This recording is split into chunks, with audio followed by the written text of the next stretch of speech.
While the rest of the world battles rising emissions, one small Himalayan kingdom is actively doing the impossible. Bhutan is not carbon neutral, Diha. It is fully carbon negative, the only country on this earth achieving this. This nation exhales more oxygen than it consumes, and it has been doing so for many decades consistently. It sits between China and India, the two largest emitters on Earth, and breathes differently than both. That position makes Bhutan a geopolitical anomaly every serious climate scientist watches with specific and sustained attention.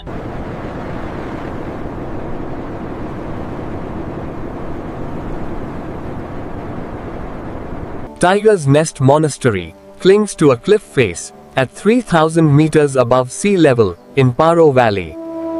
The forest below it is unbroken, unlogged, and constitutionally protected from any future removal by law entirely. Bhutan's constitution requires 60% of the nation to remain under forest cover permanently, without any exception. Not as a target, not as an aspiration, as a constitutional mandate with no expiration date written in. Currently, 71% of the country is forested, Yuthilk, 11% more than the constitution requires at minimum. That forest is not passive, it is an active carbon sink, absorbing everything the country produces and more.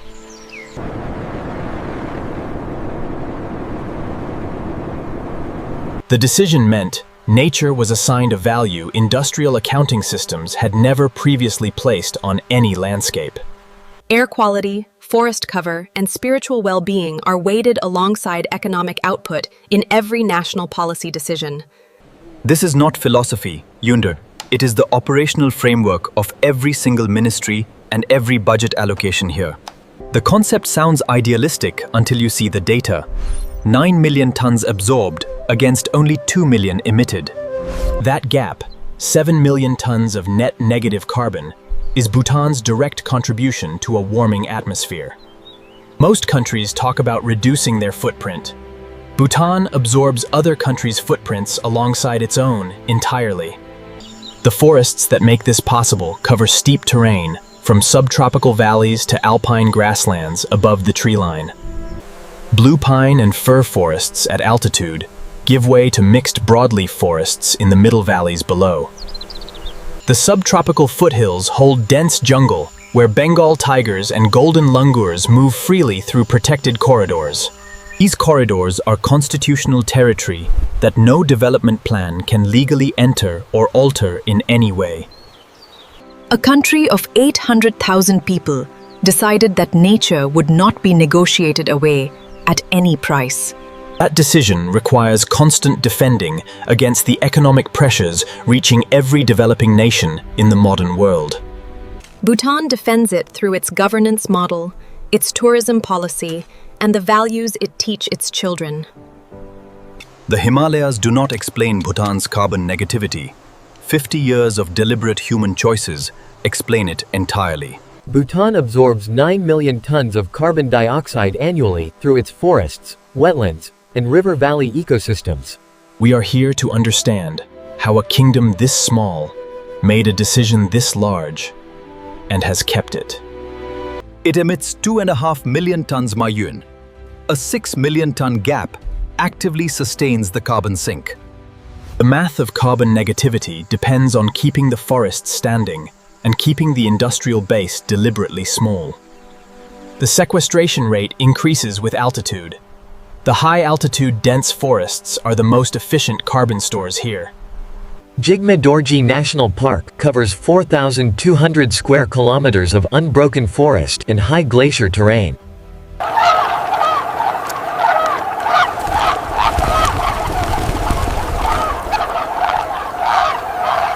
Their presence is protected by both official law and by the community's strong belief in their spiritual significance.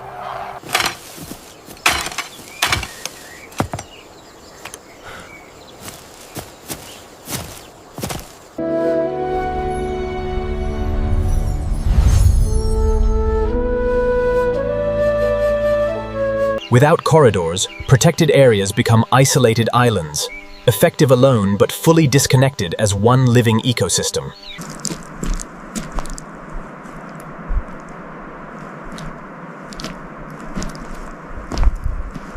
Snow leopards were photographed in 23 of 25 biodiversity corridors in the most recent camera trap surveys. The hydroelectric sector is the engine making the carbon mathematics work at the national economic level entirely. Bhutan generates 11,000 megawatts of hydroelectric capacity from glacial melt rivers descending the tall Himalayan peaks. That power runs entirely on falling water, the Vrisi. No combustion, no emission, no imported fuel cost whatsoever. Excess electricity exported to India generates the revenue that funds all public services without requiring industrial expansion. The revenue from hydroelectric exports covers free healthcare and free education for every single Bhutanese citizen entirely. This means the carbon-negative model is not charity, it is self-sustaining through clean energy exports alone. The Mangdechu hydroelectric plant opened in 2019 and adds 1,200 megawatts to the national grid. The Punatsangchu projects will add further capacity as glacier melt continues to feed the rivers this century. Scientists note the irony. Glacial melt, driven by global warming, temporarily increases Bhutan's hydroelectric revenue. The rivers powering Bhutan's economy are fed by the same warming that Bhutan's forests are actively countering. Organic farming covers the majority of cultivated land, and the government has set a 100% target. No synthetic pesticide has been approved for commercial use since the organic farming mandate came into policy. Red rice from Paro, buckwheat from Bumthang, and cardamom from the south grow without any chemical intervention. The soil health of Bhutanese farmland is measurably higher than regional equivalents exposed to synthetic agricultural inputs. The architecture of the carbon sink is not accidental, rubble. It is 50 full years of deliberate compounding choice. Every megawatt of hydropower, every protected corridor, and every organic farm is one brick in the same structure. Bhutan charges every international visitor a sustainable development fee of $200 per day of their stay. From 2025, the fee increased sharply, a signal that Bhutan values visitor footprint far over visitor volume. The fee is not a tax, it is compensation for the carbon and ecological cost of each visit. Revenue from the SDF directly funds conservation programs, healthcare infrastructure, and the entire free education system at once. In 2026, the SDF structure was updated to include a carbon offset tied to individual travel distance. Visitors from farther away pay a higher contribution, reflecting the full flight emissions of their entire journey here. The system is the first of its kind, EV, a tourism model fully accounting for the visitor's carbon cost. Bhutan receives fewer than 300,000 tourists annually, Junas, a figure the government actively manages downward. Nepal received over 1 million trekkers to Everest Base Camp alone in recent years. The contrast is stark. That system is funded by hydroelectric exports and the sustainable development fee paid by visitors on arrival. The Annapurna circuits carries 11 tons of plastic waste monthly. Bhutanese trails carry almost none at all. Infrastructure in Bhutan is deliberately limited. Roads do not penetrate national park territory regardless of tourism demand. The snowman trek remains inaccessible by vehicle, 25 days on foot through terrain kept deliberately unopened. Free healthcare has been constitutional in Bhutan since 1976, and no citizen has ever received a medical bill. That system is funded by hydroelectric exports and the sustainable development fee paid by visitors on arrival. Tourism revenue does not flow to international chains, at Fort. All collected SDF revenue goes directly to the government. Local guides are mandatory, and the certification system ensures community employment distributed across all regions equally.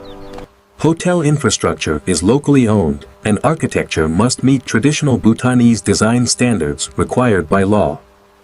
No building in Bhutan may legally exceed the height of the traditional Dzong fortress in its district. That rule prevents the vertical glass skylines that consume the identities of other Asian cities in development. Thimphu is a capital, where the tallest building is a government structure in traditional Bhutanese architectural style. The city tried installing traffic lights in 1998 and removed them within weeks because residents found them impersonal. A white-gloved traffic officer at the central intersection replaced them, and the arrangement has continued ever since. Schools across Bhutan include environmental stewardship in the curriculum from the very first year of formal education. Children in Bumthang learn to identify local tree species, soil types, and water quality as core subjects. The Green Schools program connects every student to the forest through annual planting days and watershed monitoring. A graduate from a Bhutanese school has planted more trees than most adults in industrial nations ever will. Tourism here teaches by example for Tonde. The visitor sees a functioning model, not a conservation lecture anywhere. Bhutan never asks you to care about its forest, Halp. It shows you the forest and trusts the caring. Larger industrial nations struggle to replicate the Bhutanese model because it requires shrinking before growing again. Economic systems built on growth cannot adopt a framework valuing stability over expansion without political consequences. The difference between Bhutan and a large economy is not geography, paint. It is willingness to accept limits. Bhutan accepted limits in 1972 when the fourth king chose gross national happiness over gross domestic product. That single choice created 50 years of compounding.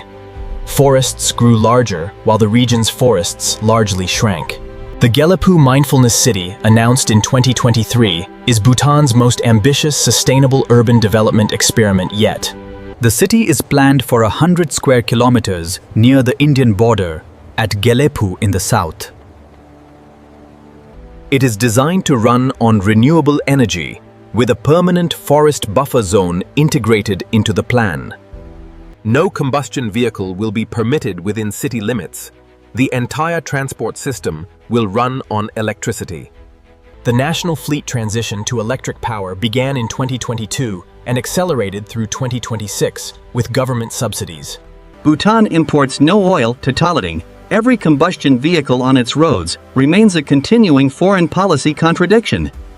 The EV transition removes that contradiction and extends the carbon-negative calculation into the transportation sector fully. Electric buses now operate on the Thimphu to Paro corridor, and charging expands into all district towns. The electricity powering those buses falls as Himalayan rain, collects in glacial rivers, and drives turbines below. The carbon chain from rainfall to road has no combustion step life. Engineers describe the loop as elegant. Climate scientists identify the constitutional forest clause as the most replicable policy instrument available to nations today. A constitutional mandate removes forest from political negotiation. No election can change the 60% minimum floor. 50 years of protected forest produces a carbon sink with scale that policy targets alone cannot replicate. Countries needing this model most are those whose constitutions protect the right to develop nature away. Bhutan's isolation contributes to its success, but isolation alone does not produce a carbon-negative country. Singapore is isolated and not carbon negative. Iceland is not fully negative. Isolation alone is not the answer. The answer is a philosophy treating nature as infrastructure, as essential as roads, and more durable than currency. In 2026, Bhutan's carbon negativity is not threatened by policy. The glaciers melting above it are the threat.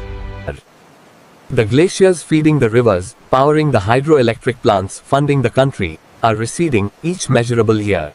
Bhutan is carbon negative and climate vulnerable together kite, reducing a problem it simply did not create at scale. Tiger's Nest Monastery has watched Paro Valley's forests grow and shrink and grow again over 5 long centuries. The forest below it today is older, denser, and more biodiverse than when the monastery was first built. Bhutan is not a destination, it is a demonstration. And the demonstration has been running for 50 years.